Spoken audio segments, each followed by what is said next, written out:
السلام علیکم ورحمۃ اللہ وبرکاتہ۔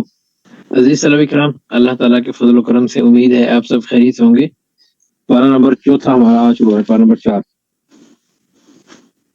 اعوذ باللہ من الشیطان الرجیم، بسم اللہ الرحمن الرحیم۔ لن تنالوا البر حتى تنفقوا مما تحبون۔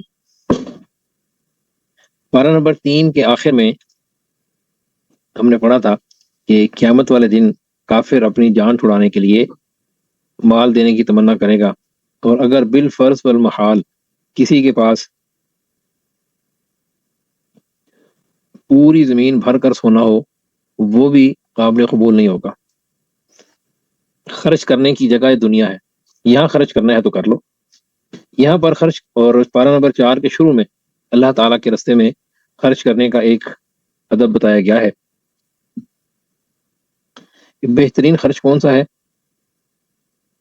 لن تنالو، تم ہرگز نہیں پہنچ سکتے، البر، بر کا لفظی معنی ہوتا ہے نیکی، بر کا لفظی معنی ہوتا ہے نیکی، یعنی نیکی کا حقیقی مرتبہ، نیکی کا حقیقی مرتبہ، اعلیٰ ترین مرتبہ جو احسان کا اور نیکی کا ہے۔ لن تنالو، تم ہرگز اس مرتبے کو نہیں پہنچ سکتے، حتی تنفقوا مما تحبون، حتی تنفقوا، یہاں تک کہ تم خرچ کرو، مما، وہ چیز جو کہ تحبون، جو تم پسند کرتے ہو، جو چیز تمہیں خود اپنے لیے پسند ہوتی ہے، اگر تم اس چیز کو خرچ کرو گے تو تم حقیقی نیکی کو پہنچ جاؤ گے، حقیقی نیکی کا مرتبہ حاصل کر لو گے۔ وما تنفقوا من شیء، تم جو چیز بھی خرچ کرو، فإن اللہ بہ علیم، فإن اللہ بہ علیم، اللہ تعالیٰ اس کو خوب جانتا ہے۔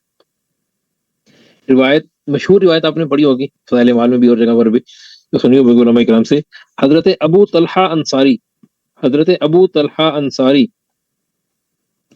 اس آیت کے نازل ہونے کے بعد اللہ کے نبی صلی اللہ علیہ وسلم خدمت میں حاضر ہوئے اور کہا، یا رسول اللہ تعالیٰ فرماتا ہے، لن تنالوا البر حتى تنفقوا مما تحبون، حقیقی معنی میں نیکی کا مقام اور مرتبہ حاصل کرنا چاہتے ہو تو پسندیدہ چیز خرچ کرو۔ یہ مجھے اپنی جتنی بھی جائیداد ہے ان سب میں ایک ان کا باغ تھا بیروحا، ان کا سب سے زیادہ مجھے یہ پسند ہے، یہ میں اللہ تعالیٰ کی راہ میں صدقہ ہے، اور بس میں اس کے بدلے میں اللہ تعالیٰ سے بر کا امیدوار ہوں، مجھے اللہ تعالیٰ سے اس کے بدلے میں بر، حقیقی نیکی چاہیے۔ اللہ کے نبی صلی اللہ علیہ وسلم نے فرمایا، واہ واہ واہ، یہ تو بڑے نفع والا مال ہے، اور مناسب ہے کہ تم اس باغ کو اپنے قریبی رشتہ داروں میں تقسیم کر دو جو مستحق ہیں۔ انہوں نے پھر اپنے رشتہ داروں میں، اپنے چچا تایا کی اولادوں میں ان کو خرچ کر دیا، اس باغ کو تقسیم کر دیا۔